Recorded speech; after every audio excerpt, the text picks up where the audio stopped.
What's going on, guys? Hope you guys are having a great day. In today's video, as you guys are reading by the title, I'm going to be ranking the top 5 best guns of Season 7. Currently, the meta is still the SMG meta, which you guys are known. It still hasn't changed the AR, but trust me when I say this, these weapons are by far the best weapons in the game. Once again, these are self-opinion, personal preference. So these are my opinions on what I think is the top 5 best guns. And you guys can choose which, you guys can, decide to agree or disagree, but that is fully your choice. Coming up at number 1, we have the Codm. So the Codm, for the attachments, I use quick draw, foregrip, and long barrel. And for the pistol, I would use the laser sight, FMJ, and extended. You guys can read the right side to yourself. That's all personal preference for you guys, whichever one you want. I'm just talking about the attachments and what to use for that. Alright guys, so after this clip, I'm going to show you a tourney clip as well, which shows how I played and got a 1v3, actually. Not an actual 1v3, but 3K. Anyways, guys, so for this gun, since it is an SMG, it means it's very versatile, sorry. You can use it in small, short range, mid-range, and long range, all of which will work perfectly fine. But with the short range, you might lose from time to time because of how slow the aiming speed is compared to other weapons. But other than that, it'll be great. Second thing I can tell you guys is the recoil pattern. Recoil pattern is really easy to get used to. It's just vertical up, which means you just have to pull down. And then third tip I can give you guys for this gun is to use your movement to your advantage. This gun is very movement based alongside with the REUS, which means you have to rely on your movement to actually use the gun. Not really though, but the movement is a plus, which will help you even do better with it. Anyways, guys, let's get on with the next one. And I don't know, looking at Vague, I don't know if this is a change that was made in the new season or something else, but that's a hop-up that in the most recent update prior to the one that we just received, it was a spot that was made out of bounds, and if you stayed on there, it would automatically end up killing you. And by the way, Vague is single-handedly destroying this team. Yeah, he just got 3 kills there in a span of like half a second. Not half a second, but like half a minute. That's crazy. The last person. Up next, we have the REUS 79U. To be honest, it was a very close decision to use this, the REUS compared to the HBRA. I personally think both of them were a close top 2 weapon, but due to the REUS having a faster aim rate and being more versatile, I put it at number 2. For the attachments, I recommend using the quick draw, long barrel, and the foregrip. And for the pistol, you guys can use the same ones as before, which is FMJ, laser sight, and extended. Right side, as you guys can see, you guys can just copy it off as personal preference. Up next, we have the REUS, which is probably one of my most favorite guns. I would rank this as number 1 before, but with the recent, not changes to Codm, but I don't know. For some reason, I think the Codm is way better now. Not way better, but better than the REUS compared to everything else in range and damage. But for this weapon, the first tip I can give you guys is the versatility rate, which is basically the Codm, same as the Codm kind of. This weapon is also good at short range, mid range, and long range, which means you can use it at any type of situation in any type of gunfight. Compared to the Codm, this gun ends up aiming way faster than Codm, which means this could potentially kill the Codm close range, but if the Codm player ends up hip firing, you might be losing gunfight. Anyways, second tip I can give you guys is the same as Codm as well, which is the recoil pattern. Recoil pattern is also the same as Codm, which means you just have to pull down, which could give you the no recoil status of it basically. The third tip I can give you guys is movement. This gun is way more movement based than the actual Codm. You can legit do anything with this. You can do drop shot, jump shot, slide peek, jump peek, anything. Because of that, this makes this weapon be at the number 2 on the list. Anyways, let's get on with the next one. For the number 3 spot, I ended up putting the HBRA 3. Personally, this gun is very overrated, but it still deserves its spot in the rankings because of how good it is.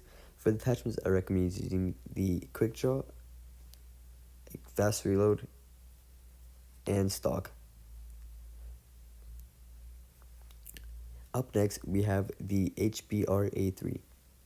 Personally, this gun is a bit overrated, but it still deserves its, its spot at the number 3 thing because of how good it is. So for the attachments, I recommend using quick draw, fast reload, and stock, mostly used for strafing.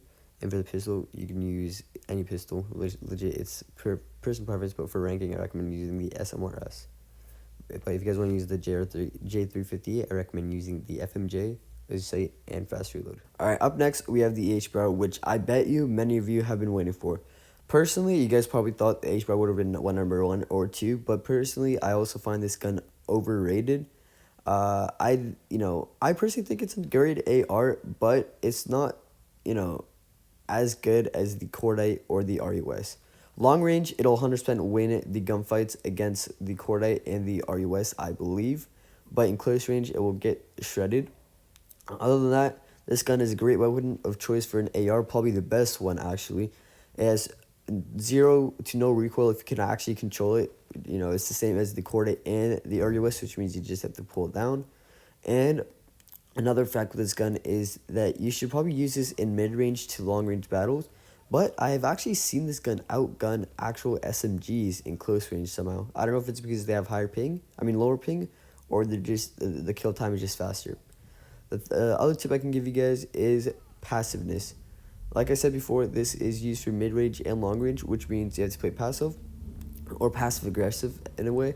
So I would recommend playing a head glitch or playing around a wall whenever you use a AR. Anyways, guys, let's get on with the next one.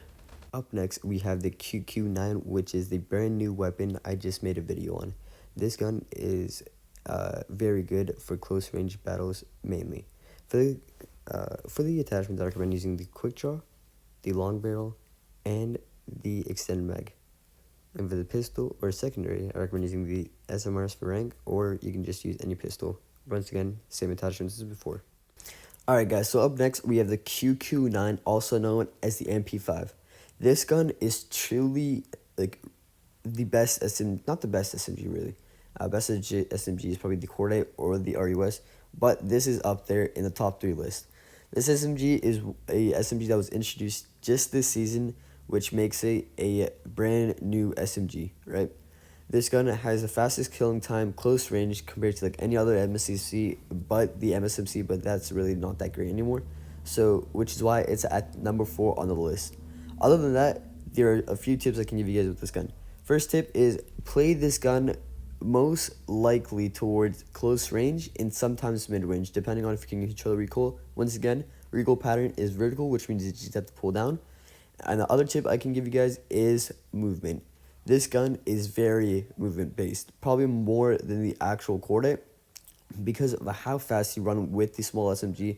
You can be, you can't even be limited to do anything else. So I recommend doing any kinds of movie like drop shotting, jump shotting, slide peeking, etc. Also, the zigzag snake move, whatever you guys call it, is also a great one. Other than that, let's get on with the next one.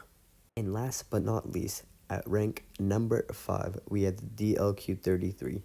For the DLQ33, I recommend using the stock, FMJ, and this fast reload. And for the attachments for the pistol, same thing as before. Pistol is used for hit markers. You get the sniper, and then you can just pull it out and one-shot them. Alright guys, here it is, the DLQ. The one-shot sniper, which in my opinion is probably the best sniper in the game, other than the Arctic 50. With this gun, I can't really give you much thoughts and opinions to it because I'm not really a main sniper. But any gun that's one-shot is amazing, especially if it's a DLQ, which, as you guys see in the clip right now, it's shredding. I know it's a pub match, but don't worry, I couldn't find any rank games. But other than that, this gun is very, very hard to actually use and master. Reason for that is because you have to learn multiple things with a sniper, like crosshair alignment, ADS, like hip fire sniping, multiple things. So with this gun, or sniper actually, there are multiple ways you can play. You can play an aggressive sniper, passive aggressive sniper, or just a camping sniper. Which is why this, gun offers so much not freelancing, but so much freedom towards the player. Because of that, I put it at the number 5 list because anyone can use it and it has access to everyone if they actually put the practice in. Some tips I can give you guys with this is to learn your play style, right? You gotta know if you're a passive sniper, an aggressive sniper, or just, a camping. And the second tip I can give you guys is to master hipfire. Hipfire is one of those sniping techniques where you use the aim button and then the shoot button, not just using the ADS button, which, in my opinion, doesn't give as much of an auto lock feel, if that makes sense. But anyways, guys, I hope you guys did enjoy the video. Don't leave a like, comment, and sub, and I hope to see you guys in the next one. Peace.